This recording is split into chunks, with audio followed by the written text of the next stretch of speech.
गांव था, वहां पर एक आदमी पहाड़ पर पत्थर तोड़ने का काम करता था।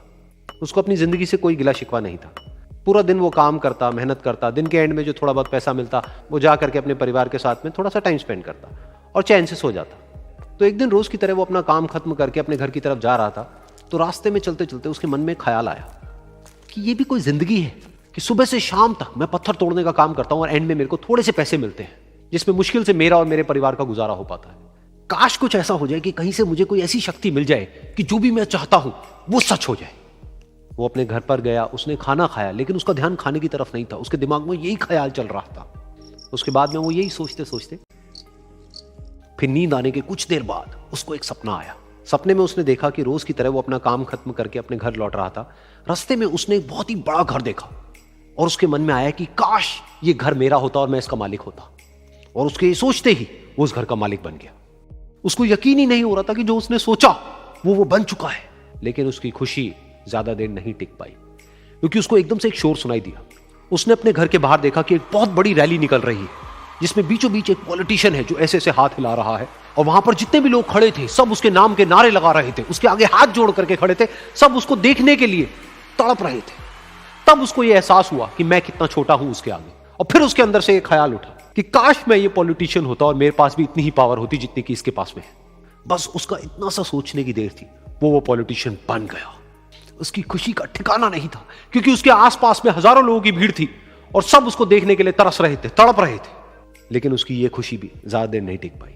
धूप बहुत ही तेज थी और उस पॉलिटिशियन को आदत नहीं थी इतनी गर्मी में रहने की। तो उस धूप की वजह से उसको चक्कर आ गए और वो बेहोश होकर के गिर गया।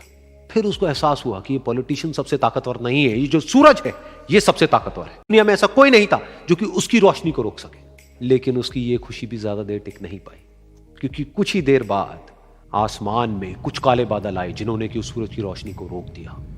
फिर उसको यह एहसास हुआ कि इस दुनिया में ऐसा भी कोई है जिसमें दम है उसकी रोशनी को रोकने का। और उसके मन में एक ख्याल उठा कि काश मैं वो बादल बन जाऊं।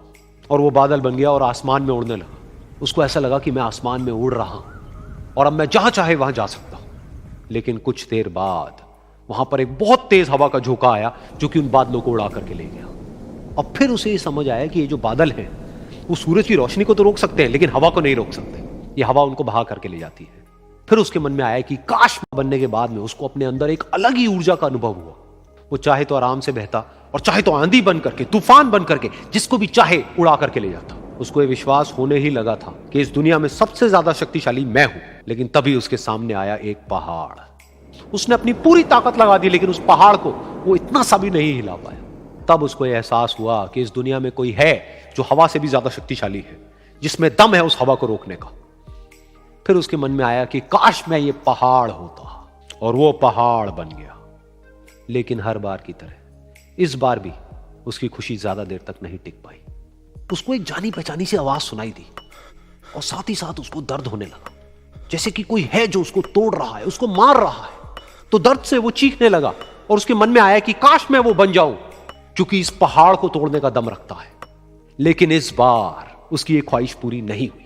वो रोने लगा, चीखने लगा, चिल्लाने लगा। उसने अपनी पूरी जान लगा दी, लेकिन इस बार वो दर्द बढ़ता ही चला जा रहा था। और दर्द की वजह से एकदम से उसकी नींद खुली और सामने शीशा था। उसने शीशे में देखा और उसको समझ आया कि सपने में मैं वो क्यों नहीं बन पा रहा था जो मैं बनना चाहता था, क्योंकि असलियत में मैं वो ही हूं।